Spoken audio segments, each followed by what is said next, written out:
সূরা মায়দার 67 নম্বর আয়াতে কারিমা লক্ষ্য করুন।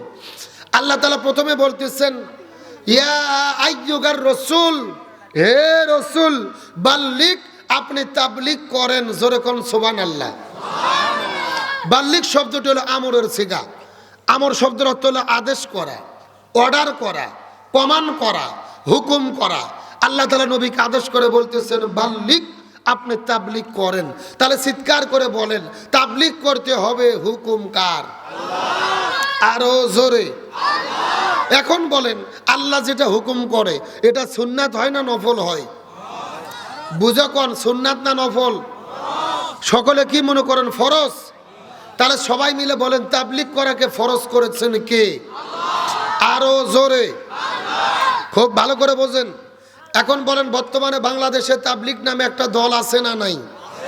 এখন বুঝে শুনে কথা কন, তাবলীগ কি শুধু এই তাবলীগ দলের উপরে করা ফরজ, না পৃথিবীর সব মুসলমানদের উপরে করা ফরজ? খুব ভালো করে 2 মিনিট বুঝবেন। এই 2 মিনিট যদি না বোঝেন পুরো আলোচনা বোঝার কোনো বুদ্ধি নেই। রাসূল বলতেছেন, আল্লাহ আপনি তো তাবলীগ করতে বললেন, আমি কি দিয়ে তাবলীগ করব?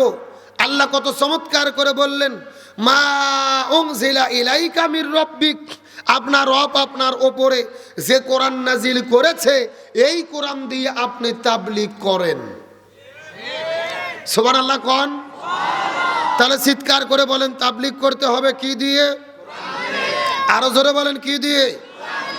লক্ষ্য করুন, এরপরে আল্লাহ কত মারাত্মক কথা বলেছেন। আল্লাহ রাব্বুল আলামিন বলতেছেন, ওয়া ইল্লাম তাফআল ফামা বাল্লাগতা রিসালাতাহু।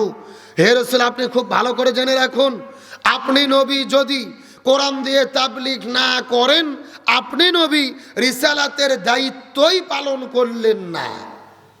কতটা মারাত্মক কথা চিন্তা করে দেখেছেন? খুব ভালো করে বোঝেন, স্বয়ং নবীও যদি কোরআন দিয়ে তাবলীগ না করত, রিসালাতের দায়িত্ব পালন হতো। সর্বশেষ আল্লাহ রাব্বুল আলামিন বলতেছেন, আল্লাহু ইয়াসিমুকা মিনান নাস। হে রাসূল, আমি খুব ভালো করে জানি আপনি নবী যদি কোরআনের তাবলীগ করতে যান, কোরআনের দাওয়াত দিতে যান, কোরআনের আন্দোলন করতে যান, আপনি বিপদে পড়বেন। আবু জেহেল, উতবা, সাইবা, ওলীদ বিন মুগীরা আপনার বিরুদ্ধে ষড়যন্ত্র করবে, আপনাকে হত্যার পরিকল্পনা করবে। হে রাসূল, আপনি জেনে রাখুন, আপনি নবী কোরআনের তাবলীগ করতে গিয়ে যদি বিপদে পড়েন, আমি আল্লাহ আপনাকে হেফাজত করব। চিৎকার করে বলেন তো দেখি আল্লাহু আকবার। তাহলে চিৎকার করে বলেন তো, তাবলীগ করতে হবে হুকুম কার? আরো জোরে বলেন, কার? তাবলীগটা করতে হবে কি দিয়ে? আরো জোরে বলেন, কি দিয়ে?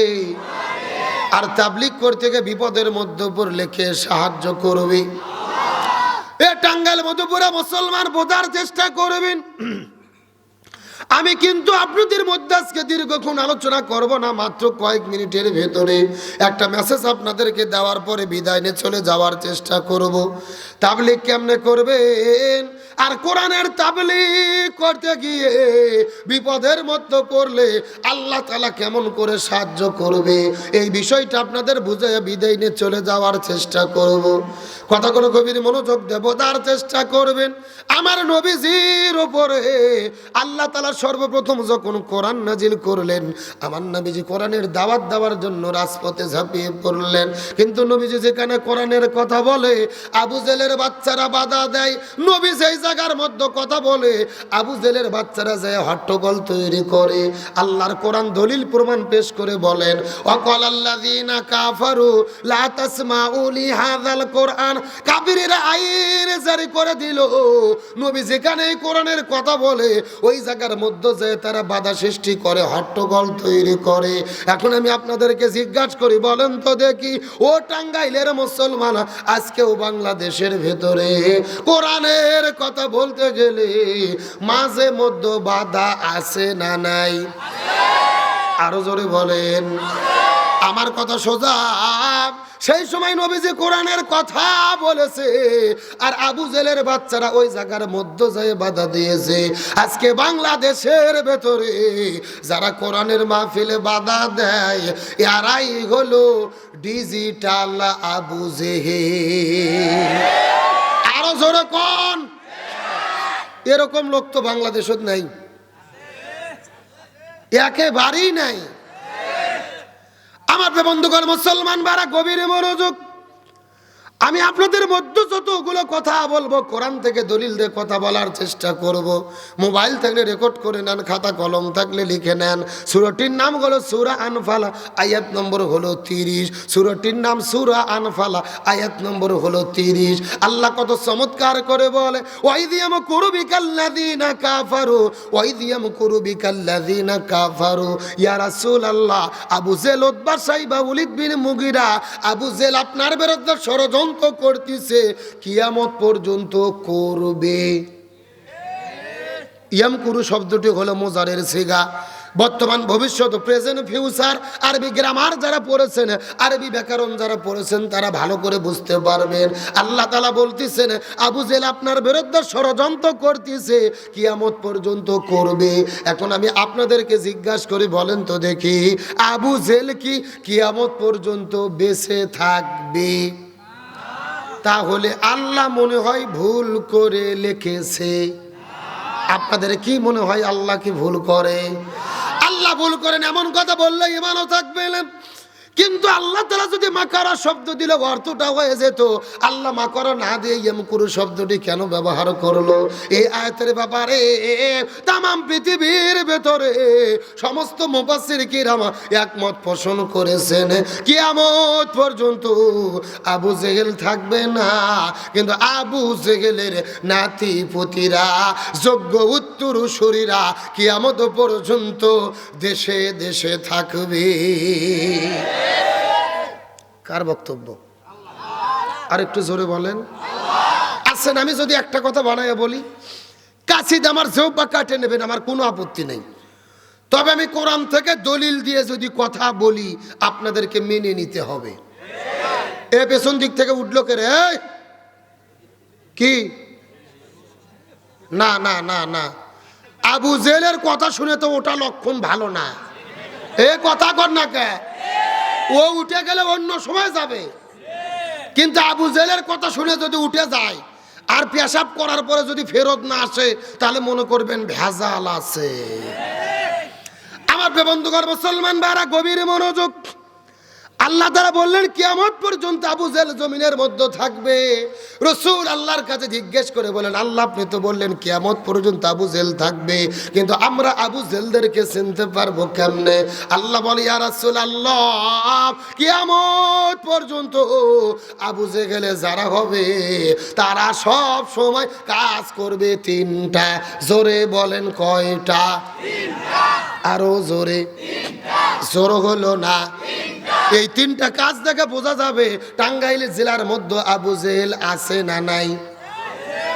আগে আছে বলেন না, আগে শোনেন, শোনার পরে মিল করবেন। কয়টা কাজ করবেন? আমার বন্ধুগণ মুসলমান ভাইরা গভীর মনোযোগ, বাপ দাদার কোনো কিচ্ছা কাহিনী বলার জন্য আপনাদের মধ্যে আসি নাই। কান খাড়া করে কথাগুলো কোরআনের বক্তব্য বুঝবার চেষ্টা করবেন। আল্লাহ তাআলা বলতেছেন আবু জেল্লা তিনটা কাজ করবে। রাসূল বললেন, আল্লাহ আবু জেল্লা কি কি তিনটা কাজ করবে বলেন তো দেখি।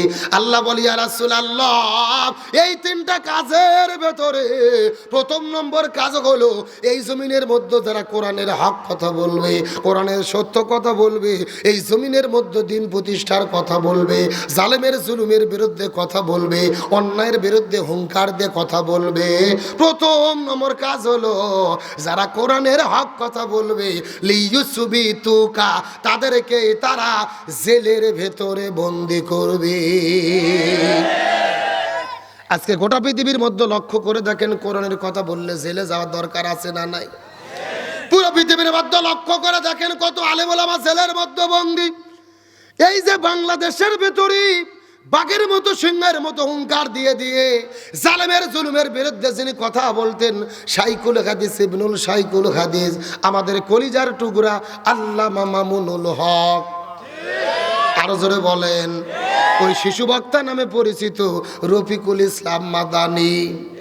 আমার প্রিয় ভাই মুফতি আমির হামজা কোরআন থেকে গবেষণা করে করে ব্যাখ্যা বিশ্লেষণ করে করে যেই আমির হামজা কোরআনের মধ্য থেকে তাফসির পেশ করে, ওই সমস্ত আলেমগুলো যেই কোরআনের পাখি অর্ধশত বছর ধরে কোরআনের মাহফিলে আলোচনা করেছে, যারা হাতে হাত রেখে হাজারো মানুষ কালেমা পড়ে মুসলমান হলো, ওই মানুষটা 13 বছর পর্যন্ত খাসার মধ্যে বন্দি থেকে বিদায় নিয়ে চলে গেল।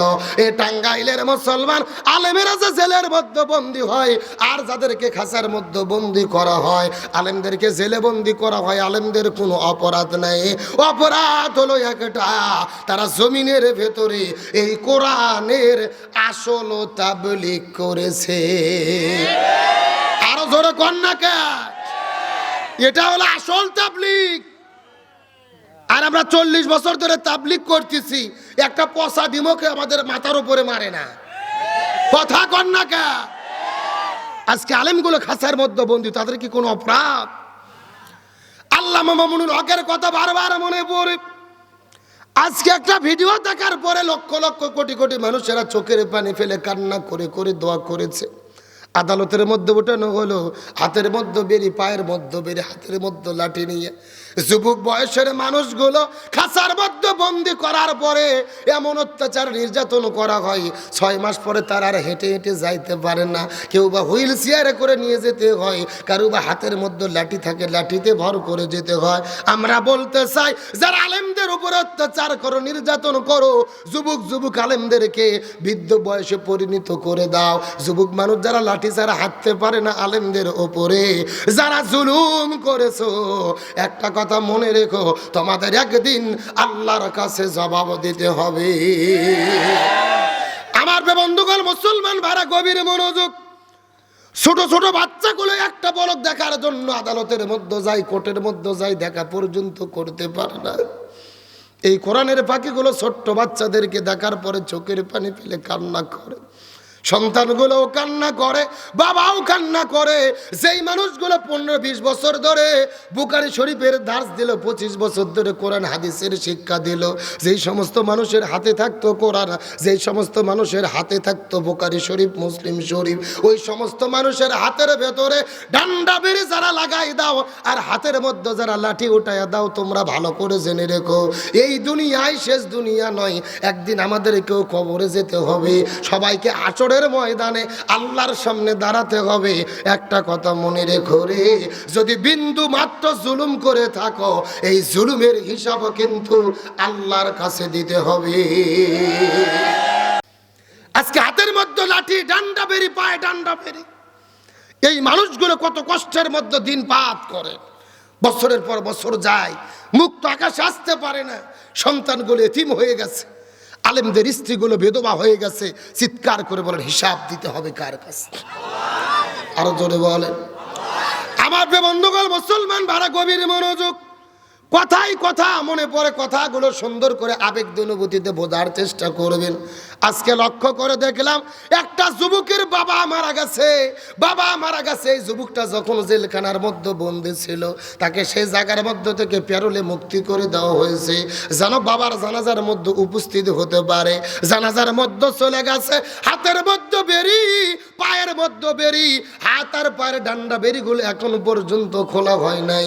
মাকে একটু জানাজা পড়বে, বাবার জানাজায় দাঁড়িয়ে গেছে, তারপরে হাতের পায়ের ডান্ডা বেরিটা খোলা হয় নাই। হাতের পায়ের মধ্যে ডান্ডা বেরি নিয়ে এই যুবকটা জানাজার নামাজের মধ্যে দাঁড়িয়ে গেছে। এই ছবিটা গোটা পৃথিবীর সোশ্যাল মিডিয়ার মধ্যে ভাইরাল হয়েছে। এই ছবিটা যেই দেখে সে চোখের পানি ফেলে কান্না করে। যেই জন্মদাতা বাবা বিদায় নিয়ে চলে গেল, সন্তান একটু জানাজা করবি, ভালো মতো জানাজা করার মতো সুযোগ দেওয়া হয় নাই। হাতের পায়ের মধ্যে বেরি লাগানো, সুন্দর করে নিয়াত করবে, জামাতে নামাজ আদায় করবে, এই সুযোগটাও তারপরে দেওয়া হয় নাই। আমরা বলতে চাই, একটা মা মারা যাওয়ার পরে, বাবা মারা যাওয়ার পরে সন্তানকে যদি জানাজা করার মতো যদি অনুমতি দেওয়া হয়, কিন্তু হাত আর পায়ের মধ্যে বেরি লাগাইছো, নামাজ যখন পড়া হয় আল্লাহর সামনে লোকটা দাঁড়িয়ে যায়, আল্লাহর সামনে হাতের মধ্যে পায়ের মধ্যে বেরি নিয়ে যারা দাঁড়িয়ে যায় রে, মনে রেখো এর জন্য কিন্তু আল্লাহর কাছে জবাব দিতে হবে।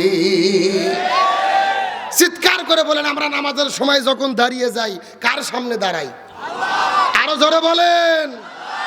এখন আল্লাহর সামনে যখন দাঁড়িয়ে গেলাম, হাতে যদি বেরি থাকে, পায়ে যদি বেরি থাকে, কেউ না দেখতে পারলে দেখতে পারে কে? আজকে সন্তান তার বাবার লাশটাকে কবরের মধ্যে নামাবে, হাতে বেরি পায়ে বেরি, নামাইতে পারে না ভালো পর্যন্ত। আমরা একটা কথা বলতে চাই, নামাজের সময়, অন্তত জানাজার সময়, কবর দেওয়ার সময় এমন অমানবিক আচরণ করা ঠিক নয়, যাদ্রা মানুষের মনের মধ্যে কষ্ট লাগে। আমার বন্ধুগণ, মুসলমান ভাড়া গভীর মনোযোগ। এই জন্য আমি আপনাদের মধ্যে বলতেছিলাম, আবু জেল্লা 3টা কাজ করবে। প্রথম নম্বর কাজ হলো কোরআনের হক কথা বলবে, তাদের খাঁচাই বন্দি করা হবে।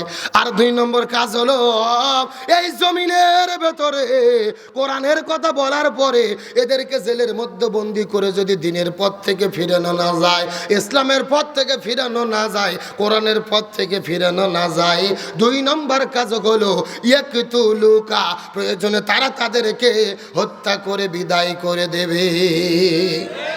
1 নম্বর জেলের মধ্যে বন্দি করবে, 2 নম্বর হত্যা করবে। আর 3 নম্বর কাজ হলো জমিনের ভেতরে যেই সমস্ত আলেমদের জনপ্রিয়তা বেড়ে যাবে, যাদের মাহফিলে হাজার হাজার মানুষের উপস্থিতি ঘটবে, যাদের মাহফিলে লক্ষ লক্ষ যুবকেরা দৌড়ে দৌড়ে চলে যাবে, এই সমস্ত জনপ্রিয় আলেমদেরকে দেশের মধ্যে তারা থাকতে দেবে না। লিইখরিজুকা, তাদেরকেই তারা দেশ থেকে বের করে দেবে। এই বাংলাদেশে মাত্র 5 বছরের ব্যবধানে কোটি কোটি মানুষের মধ্যে যিনি জনপ্রিয়তা অর্জন করেছিল, আমার প্রিয় ভাই মিজানুর রহমান আল আজহারি। আরো জোরে বলেন। ওই আজারবাইজান জনপ্রিয়তা অর্জন করার কারণে এই দেশের মধ্যে তিনি থাকার মতো সুযোগ পেল না, সেও মালয়েশিয়া যাইতে বাধ্য হলো। এ টাঙ্গাইলের মুসলমান আবু জেল্লা 3টা কাজ করবে। 1 নম্বর জেলে বন্দি করবে, 2 নম্বর হত্যা করবে, আর 3 নম্বর জমিন থেকে বের করে দেবে। এই 3টা কাজ আজকেও যারা করতেছে, এরাই হলো আবু জেহেলের যোগ্য উত্তরসূরি। আবু জেলদেরকে চেনা যায়? থাক, চিনলেই হবে, নাম বলার দরকার নেই। খামাখা নাম বলে আমরা মার খাবো কেন? কোরআনে যা আছে বলবো, কার সাথে মিলে গেল দেখার টাইম আমাদের নাই। তবে বর্তমানে টাঙ্গাইল জেলার যুবকেরা প্রমাণ করেছে, তারা আর সিনেমার হলে যায় না, তারা কোরআনের মাহফিলে ছুটে যায়। বর্তমানে টাঙ্গাইলের যুবকেরা তারা আর যাত্রার প্যান্ডেলে যায় না, তারা তাফসীর মাহফিলে ছুটে যায়। এখান থেকে বোঝা যায় আগামীর বাংলাদেশ হবে কোরআনের বাংলাদেশ, আগামীর বাংলাদেশ হবে মুসলমানদের বাংলাদেশ, আগামীর বাংলাদেশ হবে আলেমদের বাংলাদেশ। ওই দিনের জন্য কারা কারা প্রস্তুত আছেন? 2টি হাত আল্লাহকে তুলে দেখান।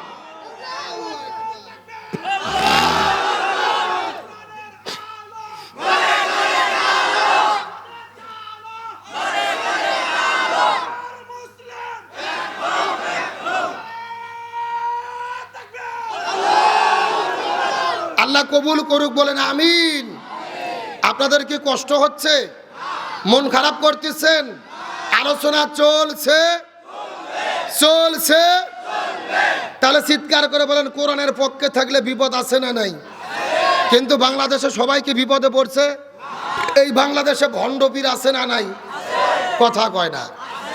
আরে ভাই, আমি হক্কানি পীরের বিরুদ্ধে কোনো বক্তব্য দেই না, কিন্তু যেই জিনিস যত খাঁটি তার ভেজাল তত বেশি। বর্তমানে বাংলাদেশে 48,000 পীর। জোরে বলেন কয় হাজার? আর 48,000 পীরের ভেতরে অধিকাংশ পীর হলো ভণ্ড পীর। আর যেই রকম পীর ওই রকম জিকির আছে না নাই? আমি কি 2-1টা বলবো? জোরে বলেন বলবো। আল্লাহর ওলি খাজা বাবা, বিশ্বের ওলি খাজা বাবা, ফরিদপুরের কেবলা জাগান তোমার জন্য কান্দে বাবা, লক্ষ জাকের আউয়ান। এ কথা কোন 2 কান্দর 2 ফেরেশতা আছে না নাই? 2 ফেরেশতা কলম বার করে দাঁত দেখা আমরাচ্ছে। আল্লাহ বলতেছে, কে ফেরেশতা তোমরা কলম দাঁত দেখে আমরাও কেন? ফেরেশতারা বলতেছে, আল্লাহ আমরা তো বুঝতে পারিনি লিখবো কি। এ কথা কন না কে রে? কোরআন হাদিসে হো হা কোথাকুতি কোনো জিকির আছে? এই বাংলাদেশের একটা দরবার আছে যার নাম হলো 8 রশি। জোরে বলেন কয় রশি? ফরিদপুর জেলার 8 রশি, 16 রশি নয়। এতদিন পর্যন্ত আমরা ওয়াজ করেছি 8 রশিরা হলো ভণ্ড, এরা শিরিক করে, এরা বিদআত করে, এদের মধ্যে শিয়া আকীদা এরা লালন করে, বিশ্বাস করে নাই। কিন্তু এই আটরশি দরবারের একটা অন্যতম বক্তা ছিল মুফতি আলাউদ্দিন জিহাদি। কি নাম বলেছি? এই মুফতি আলাউদ্দিন জিহাদি এতদিন পর্যন্ত ফরিদপুর বিশ্ব জাকের মঞ্জিলের সেই পীরের পক্ষে কথা বলেছে, কিন্তু গত 15 দিন আগে তিনি ঘোষণা করেছে এই ফরিদপুর আটরশি দরবারে শিরিক চলে, বিদআত চলে, এরা ভণ্ড, ওদের সঙ্গে আমাদের কোনো সম্পর্ক নাই। এই কথা বলে আলাউদ্দিন জিহাদি ঘোষণা করেছে, জোরে করে আল্লাহু আকবার। এতদিন পর্যন্ত আমরা ওয়াজ করছি, এরা বিশ্বাস করেনি। এখন ওদেরই দলের হুজুর নিজেরা গুমুর ফাঁস করে দিয়েছে, আটরশির গোপন তথ্য ফাঁস করে দিয়েছে, যেখানে শিরিক চলে, এখানে বিদআত চলে, এখানে ভণ্ডামি চলে। আমি বলতে চাই, ও টাঙ্গাইলের মুসলমান, আমরা কি শিরিকের সঙ্গে আছি?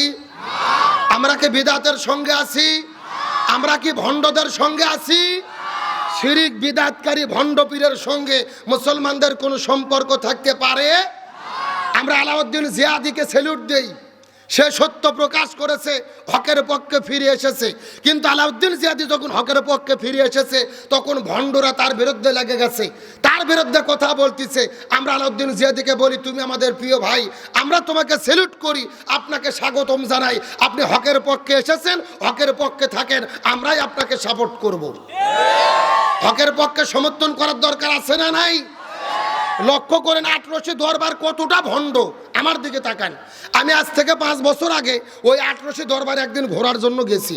ওখানে যাওয়ার পরে চিন্তা করেছি, ইনি নাকি বিশ্ব বলি, তো কবরটা জিয়ারত করি, তার মাজারটা জিয়ারত করার জন্য ভেতরে ঢুকছি। এখন ঢোকার পরে কবর জিয়ারত শেষ হয়ে গেছে, ওখান থেকে বের হয়ে আসব। আমি যখন ঘুরে পিছন দিকে ঘুরে চলে আসব, এমন সময় কিছু খাদেমেরা আমাকে দৌড়ে ঘিরে ফেলে একেবারে হাত পাও চাপে ধরছে। আমি বললাম, খবর কি? বলছি তো হুজুর সাবধান, আপনি পিছন দিকে ঘুরে বাবার দিকে আপনার পেছনের অংশ দিয়ে যেতে পারবেন না। কথা কি বুঝেছেন? মানে বলতেছে, আপনি যখন পেছন দিকে ঘুরবেন, আপনার পেছন সাইড বাবার কবরের দিকে চলে যাবে, বাবার মাজারের দিকে যাবে, বাবা অপমানিত হবে। এইরকমভাবে হেঁটে যাওয়া যাবে না, যেইভাবে সোজা হেঁটে এসেছেন ওইভাবে পেছন দিকে দিকে দিকে দিকে হেঁটে হেঁটে চলে যান। যারা গেছেন আপনারা কিন্তু বলতে পারবেন, যারা 2-4 জন গেছেন, মানে সোজা মুখে গেলে আর পেছন দিকে ঘুরে আসার কোনো সুযোগ। আমি চিন্তা করলাম, কে রে, আমি তো মদিনাতে গেছি, রসুলের রওজায় সালাম দিয়েছি, ডান দিক দিয়ে ঢুকে বাম দিক দিয়ে বের হওয়া হয়, রসুলের দিকে পিছে চলে গেল, আমার পেছন সাইড রসুলের দিকে পড়লো, রসুল অপমানিত হলো না, আর তোমার বাবা অপমানিত হলো। তার মানে একটা কথা আছে ভাই, অতি ভক্তি, জোরে কোন অতি ভক্তি, মানে এগুলো সিটারি বাটপারি ছাড়া আর কিছু হতে পারে না। আমি কিছুক্ষণ পরে যাওয়ার পরে লক্ষ্য করে দেখছি একটা পাগলের মতো লোক বসে আছে। কষ্ট পাচ্ছেন নাকি আপনারা? গভীর মনোযোগ দিয়ে কথাগুলো বোঝার চেষ্টা করবেন। ওই মাজারের মধ্যে লক্ষ্য করে দেখে একটা পাগলের মতো লোক বসে আছে, যার মাথার মধ্যে হলো জ্বর, আর পরনের মধ্যে পরে আছে চট, শরীরে পাটার মতো গন্ধ, কাজ দিয়ে যাওয়া যায় না। কথা কি বুঝতে পেরেছেন?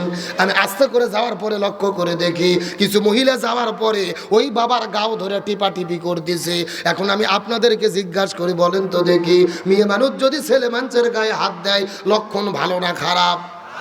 মেয়ে মানুষ যদি ছেলে মানুষের গায়ে হাত দেয়, ওই ছেলে মানুষ কি ঠিক থাকতে পারবে? সব জায়গা যদি ঠিকও থাকে, অন্তত একটা জায়গা ঠিক থাকবে না, যদি সে হিজড়ে না হয়।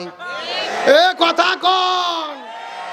আমি দেখার পরে ডাকতে বললাম, হে পাগল মহিলারা, তোমরা কেন পাগলের গাও ধরে টিপাটিপি করতেছো? আমি জানতে চাই, বলো তো দেখি। এমন সময় মহিলাগুলো ডাকতে বলে, হুজুর, এটা পাগল নয়, এইটা হলো আল্লাহর ওলি। কিসের ওলি? ওই পাগলক বলতেছে আল্লাহর ওলি। পরীক্ষা করে দেখার দরকার আছে না নাই? এ টাঙ্গাইল মুসলমান, গভীর মনোযোগ। এই কথা বার পরে কিছুক্ষণ পরে লক্ষ্য করে দেখি এই কথিত আল্লাহর ওলিটা পেশাব করার জন্য গেল, আমিও তার পেছনে পেছনে গেলাম। যাওয়ার পরে লক্ষ্য করে দেখি বাবা পেশাব করেছে, কিন্তু পেশাব করার পরে পানি ব্যবহার করে। লক্ষণ ভালো না খারাপ? আমি আস্তে করে যাওয়ার পরে ডাক দিয়ে বললাম, বাবা আপনি পেশাব করলেন, পানি কেন ব্যবহার করলেন না? আমাকে ডাক দিয়ে বলে, হুজুর আপনি কি জানেন এই পানি কোন পানি? আমি বললাম, এই পানি কোন পানি? বলে, নবীর নাতি ইমাম হোসাইন কারবালার প্রান্তরে পানি পানি বলে চিৎকার হয়ে শহীদ হয়ে চলে গেছে। যেই নবীর নাতি ইমাম হোসাইন ওই কারবালার প্রান্তরে পানি পানি বলে চিৎকার করে শহীদ হয়ে চলে গেল, আমি ওই পানি আমার এই জায়গায় ঠেকাবো না। ফতুয়াকে বুঝতে পারছেন? আমি তখন ডাকতে বললাম, এ কথিত আল্লাহর ওলি নবীর নাতি ইমাম হোসাইন কারবালার প্রান্তরে পানি না পাওয়ার কারণে আপনি যদি সামনের জায়গায় পানি না ঠেকান, আমার কথা হলো আপনি পায়খানা করার পরে পেছনেও পানি ঠেকাবেন না। এ জোরে কন্যা কে? এরা জাতে মাতাল কিন্তু তালে ঠিক। জাতে মাতাল শীতের দিনে সামনে পানি ঠেকায় না, কিন্তু বলেন তো দেখি পায়খানা করার পরে পেছনে পানি দেয় কি দেয় না? দেয় না। মানে পেছনে যদি পানি ব্যবহার না করে, আমরা হুজুর তো দূরের কথা, ওর বইবাক ঝাঁটা পিটা করে বের করে দেবে। কথা কোন ঠিক কিনা? এই সমস্ত বাটপারদেরকে জুতো পিটা করে দেড় ছাড়া করা দরকার। এইরকম ভণ্ড আমাদের দেশের মধ্যে আছে না নাই? এর আবার মাঝে মধ্যে গান গায়, কি রহমান কাতিবিন রোজাহাসরের দিন মৌলার কাছে যদি করে অভিযোগ, আমি বলবো দুনিয়ায় ছিলাম ন্যাংটা বাবার লোক। কি বাবা? একেবারে বাস্তব বলতেছি, বাস্তব। গত 5 বছর আগে আমি মাহফিলে গেছি চাঁদপুর জেলার মতলব থানা। ওখানে যাওয়ার পরে কিছু লোক আমার কাছে এসে বলতেছে, হুজুর আমাদের এখানে ন্যাংটা বাবা আছে, হুজুর দেখতে যাবেন? আমি বললাম, দেখা তো যায় না, জোর করে নিয়ে গেছে। যা দেখি বাবার অবস্থা একেবারে পাও থেকে শুরু করে মাথা পর্যন্ত সফান সফা। কথা কি বোঝা যায়? মানে অফিস আদালত স্টেশন সব বার করা। আমি তখন দেখে বলতেছে নাউজুবিল্লাহ, সাথে সাথে একটা মুরিদ বলতেছে, নাউজুবিল্লাহ বলবেন না হুজুর, বাবার ভেতরে মাল আছে হুজুর। জোরে বলেন কি আছে? আমি বললাম, কে রে পাগলা, মাল যাচ্ছু, মাল তো দেখাই যাচ্ছে, ও মাল তো সবার মধ্যে আছে, নতুন কি মাল আছে ওটা দেখা। কথা কোন ঠিক কিনা? এই সমস্ত বাটপারদেরকে ঝাঁটা পিটা করে দেড়ছাড়া করা দরকার। কিন্তু এবার আসল কথা শোনেন, আসল কথা, এইরকম ভণ্ডামি যারা বাংলাদেশে করতেছে এদের কোনো বিপদ বর্তমানে বাংলাদেশে নাই, কিন্তু যারাই কোরআনের হক কথা বলেছে তারাই বিপদের মধ্যে পড়েছে। কথা কোন ঠিক কিনা? এ বাঙালি আলোচনা কি চলবে? কারা কারা চলবে হাত উঠান তো দেখে। লিল্লাহে তাকবীর, আজকের মাহফিল চলছে চলবে, টাঙ্গাইলের মাহফিল, মধুপুরের মাহফিল কতক্ষণ চলবে? সারা রাত। কে রে, এটা কি হুজুর মারা ওয়াজ নাকি? আমার বেলা সারা রাত নয়, আলোচনা যেহেতু শুরু করেছি আর মিনিট 30 টাইম কি দেওয়া যাবে? জোরে বলেন, দেওয়া যাবে? তো দাঁড়িয়ে আছে এরা কারা? এই দুই ছেলে বসো তো দেখি। এ হুজুর মুখটা ভালো করে খোলেন তো দেখি, আর কিসের পর্দা করতেছেন আপনারা? আলোচনা চলছে, তাহলে চিৎকার করে বলেন, আলেমদেরকে সম্মান দান করবেন কে? আরো জোরে বলেন। আমার বন্ধুগণ মুসলমান ভাড়া গভীর মনোযোগ। আমি কিন্তু আপনাদের মধ্যে আর বেশি কোন কথা বলবো না, আপনাদের মধ্যে একটা মেসেজ দেওয়ার পরে বিদায় নিয়ে চলে যাওয়ার চেষ্টা করব। কথাগুলো সুন্দর করে বোঝার চেষ্টা করবেন। আল্লাহ আলেমদেরকে কেমনে সম্মান দান করে এই বিষয়টা বুঝার পরে আপনাদের মধ্য থেকে বিদায় নিয়ে চলে যাওয়ার চেষ্টা করব। কথাগুলো সুন্দর করে বোঝার চেষ্টা করবেন। এই ভারত উপমহাদেশের ভেতরে আল্লাহর একজন জগৎ বিখ্যাত আল্লাহর ওলি ছিলেন, যার নাম হলো আল্লামা খাজা কুতুবউদ্দিন আল বেকাল কাকি রহমতুল্লাহ আলাইহি। গভীর মনোযোগ দিয়ে কথাগুলো বোঝার চেষ্টা করবেন। আল্লামা খাজা কুতুবউদ্দিন আল বেকাল কাকি রহমতুল্লাহ আলাইহি যেদিন পৃথিবী থেকে বিদায় নিয়ে চলে যাবেন, তার মৃত্যুর পূর্বে সমস্ত ছাত্রদেরকে ডাক দিয়ে বলে, এ ছাত্ররা রে, আমি পৃথিবী থেকে বিদায় নিয়ে চলে যাব, তবে আমার মৃত্যুর পূর্বে তোমাদের কাছে আমি নসিহত করে যেতে চাই, ভালোভাবে জেনে নাও, আমার মৃত্যুর পরে আমার জানাজার নামাজ পড়ার কোনো দরকার নাই। আমার মৃত্যুর পর আমার জানাজার নামাজ পড়ার কোনো দরকার নেই। তোমরা জানাজার নামাজটা পড়াবে না, আমার মৃত্যুর পরে জানাজার নামাজ পড়ার মতো কোনো দরকার নেই। আমার মৃত্যুর পরে তোমরা বিনা জানাজায় আমার লাশটাকে কবরে দাফন করে দেবে। এই কথাগুলো শোনার পরে ছাত্রদের মন খারাপ হয়ে গেল। হুজুর আপনি এটা কেমন কথা বললেন? আপনি তো ভারত উপমহাদেশের মধ্যে জগৎ বিখ্যাত আল্লাহওয়ালা একজন ব্যক্তি, আপনি পৃথিবী থেকে বিদায় নিয়ে চলে যাবেন, অথচ আপনার মৃত্যুর পরে কেন জানাজার নামাজটা পড়তে পারবো না? এই কথা বলার পরে এমন সময় খাজা ডাক দেয় বল, আমার মৃত্যুর পরে তোমরা যদি জানাজার নামাজের পড়তে চাও, জানাজার নামাজের ভেতরে যেই লোকটা নামাজের ইমামতিত্ব করবে, আমার মৃত্যুর পরে আমার জানাজার ভেতরে যেই লোকটা নামাজের ইমামতিত্ব করবে, তার মধ্যে কমপক্ষে 4টে গুণ থাকা লাগবে। এই 4টে গুণের যদি লোক পাওয়া যায়, ওই লোকটা আমার জানাজার নামাজের ইমামতিত্ব করবে। আর 4টে গুণের যদি লোক পাওয়া না যায়, আমার জানাজা দেওয়ার দরকার নাই, তোমরা বিনা জানাজায় আমার লাশটাকে দাফন করে দেবে। চিৎকার করে বলেন তো দেখি, শর্ত দিয়েছেন কয়টা? আরো জোরে বল। এ টাঙ্গাইলের মুসলমান গভীর মনোযোগ দিয়ে কথাগুলো বোঝার চেষ্টা করবেন। এই কথা বলার পরে ছাত্রগুলো ডাক দেয় বলে, হুজুর আপনার মৃত্যুর পরে যেই লোকটা আপনার জানাজার নামাজের মধ্যে ইমামতিত্ব করবে, তার মধ্যে 4টে গুণ থাকা লাগবে। এই 4টে গুণগুলো কি কি বলেন তো দেখি? খাজা ডাক দেয় বলে, এই 4টা গুণের ভেতরে প্রথম নম্বর গুণ হলো, আমার মৃত্যুর পরে যেই লোকটা জানাজার নামাজের মধ্যে ইমামতিত্ব করবে, ওই লোকের মধ্যে প্রথম নম্বর যেই গুণ থাকা লাগবে, প্রথম নম্বর গুণ হলো, আমার জানাজার ভেতরে যেই লোকটা ইমামতিত্ব করবে, এই লোকটা এমন একজন লোক হবে যেই লোকটা 40 বছর ধরে তাকবীরে উলার সঙ্গে জামাতে নামাজ আদায় করেছে। চিৎকার করে বলেন কয় বছর?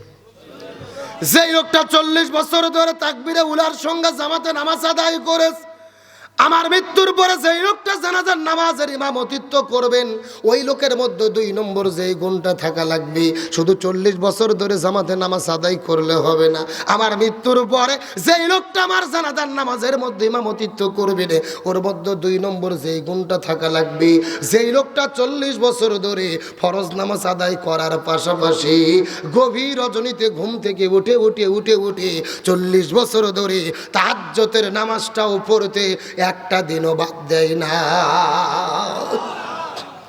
1 নম্বর 40 বছর ধরে ফরজ নামাজ আদায় করে জামাতের সাথে, 2 নম্বর 40 বছর ধরে তাহাজ্জুদের নামাজটাও পড়তে ভুল করে নাই। আর 3 নম্বর গুণ হলো, আমার মৃত্যুর পরে যেই লোকটা জানাজার নামাজের ইমামতিত্ব করবেন, ওই লোকটা এমন একজন লোক হবে যেই লোকটা নিজের চক্ষুকে হেফাজত করেছে, জীবনে কোনোদিন কোনো মহিলার দিকে ইচ্ছা করে তাকায় নাই। আর 4 নম্বর গুণ হলো, আমি আপনাদেরকে জিজ্ঞাসা করি বলেন তো দেখি, ও মধুপুরের মুসলমান, আসরের ফরজ নামাজ কয় রাকাত? আরো জোরে বলেন। এই 4 রাকাত ফরজের আগে সুন্নাত আছে কয় রাকাত? 4 রাকাত সুন্নাত পড়া তো দূরের কথা, আমরা অনেকে জানি নে। কথা কর না কে? খাজা ডাক দে বলে, আমার মৃত্যুর পরে যেই লোকটা জানাজার নামাজের মধ্যে ইমামতিত্ব করবেন, ওই লোকটা এমন একজন লোক হবে যেই লোকটা 40 বছর ধরে আসরের 4 রাকাত ফরজের আগে 4 রাকাত সুন্নাতটাও পড়তে ভুল করে না। আমার মৃত্যুর পরে এই 4টা গুণের যদি লোক পাওয়া যায়, ওই লোকের ইমামতিত্ব আমার জানাজার নামাজ আদায় হবে। আর 4টে গুণের যদি লোক পাওয়া না যায়, জানাজা দেওয়ার দরকার নাই, বিনা জানাজায় আমার লাশটাকে তোমরা দাফন করে দিবি। চিৎকার করে বলেন তো দেখি, খাজার জানাজার জন্য শর্ত আছে কয়টা? আরো জোরে। সাউন্ড নাই কে রে? আপনাদের কি কষ্ট হচ্ছে নাকি?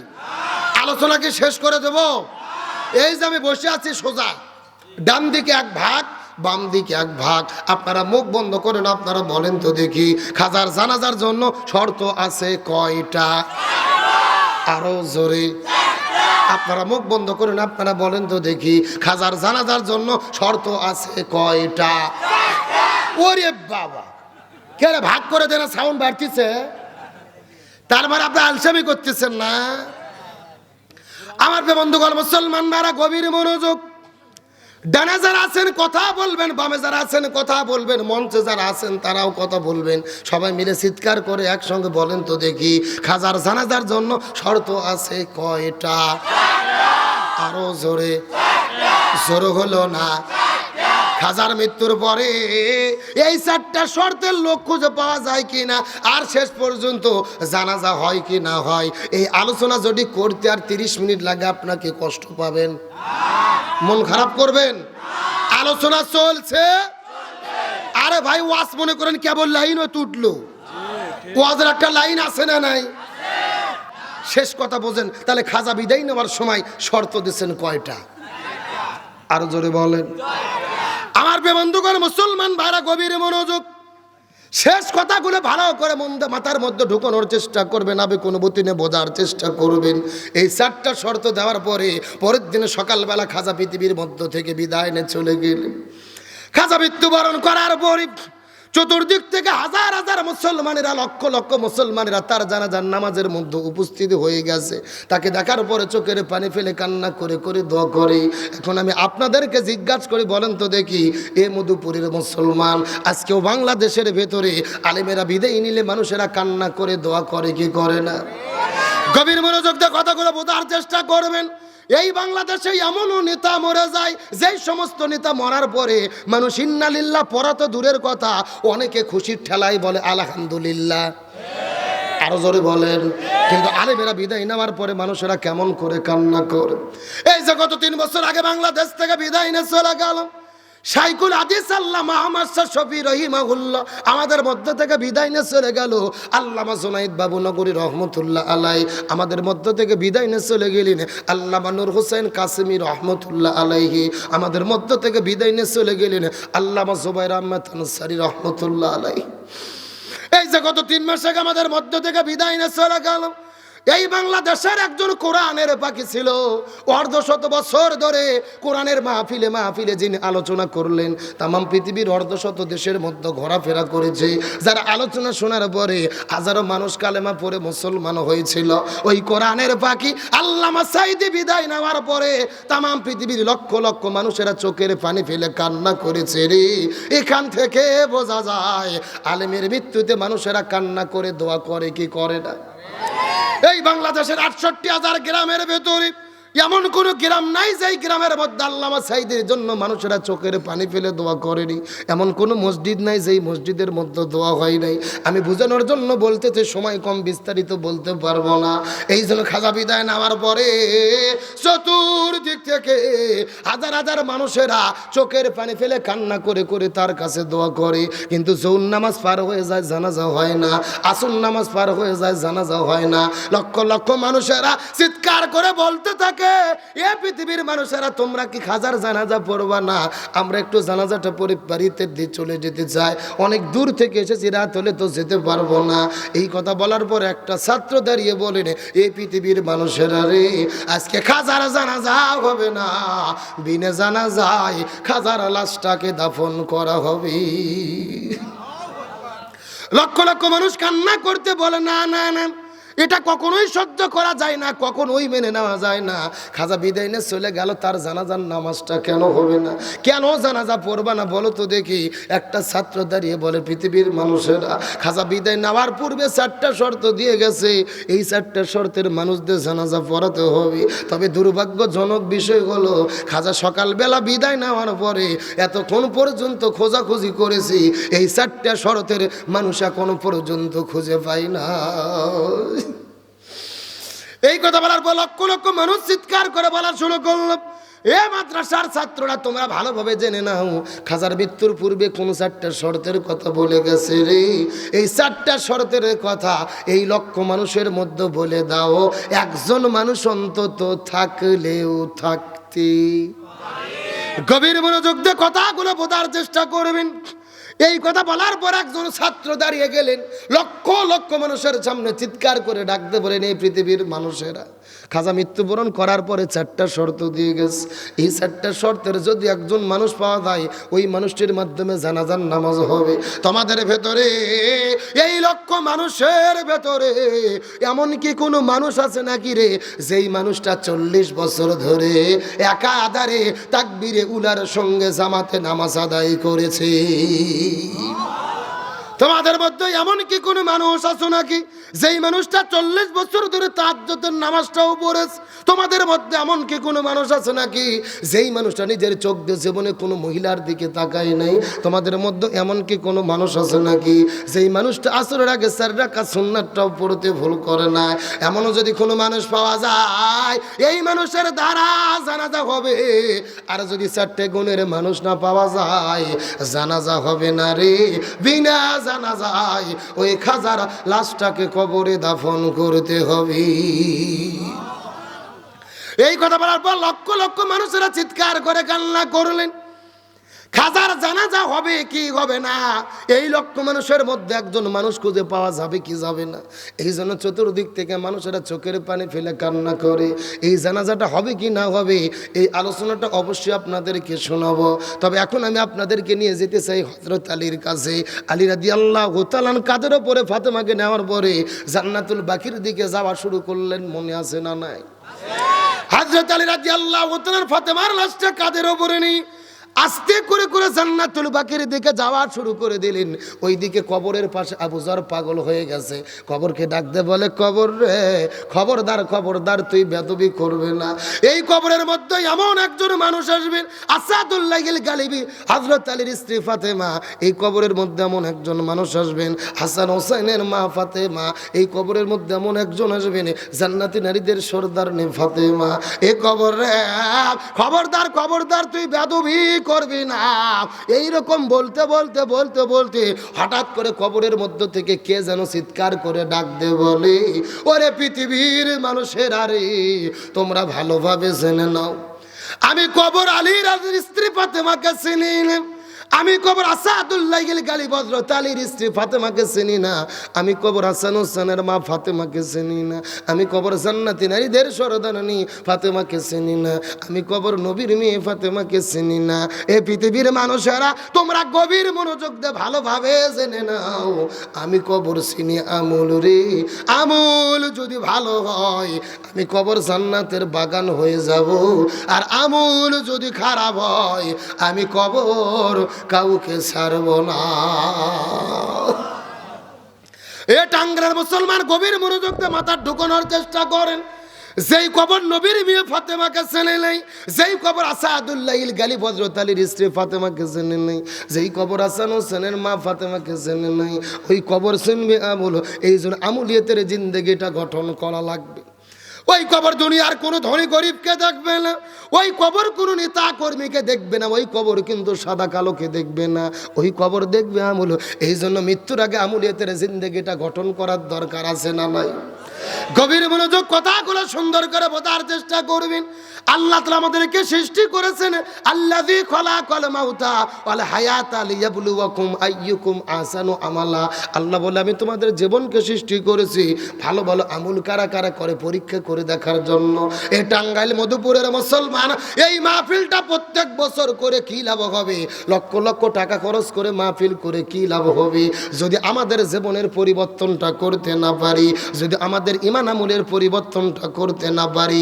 এই জন্য আজকের মাহফিল থেকে আমরা শপথ গ্রহণ করব, আল্লাহ তাআলা আমাদেরকে যতদিন বেঁচে রাখে আজকের মাহফিলটা পরিবর্তনের জন্য যথেষ্ট হতে পারে। আল্লাহ আমাদের যতদিন বেঁচে রাখে অন্ধকার কবরের কথা ভয় করে, ওই মৃত্যুর কথা ভয় করে, আখিরাতকে স্মরণ করে, আল্লাহকে ভয় করে, আল্লাহ আমাদের যেই কয়দিন বেঁচে রাখবে 5 ওয়াক্ত নামাজ জামাতে আদায় করব, রমজান মাসে রোজা রাখবো, হজ করব, যাকাত দেব, ফরজ হলে আল্লাহর বিধান মানব, রাসূলের সুন্নাতগুলো মানব। আমুলিয়তের জিন্দেগি গঠন করতে কারা কারা রাজি আছেন? দুটো হাত আল্লাহকে তুলে দেখা।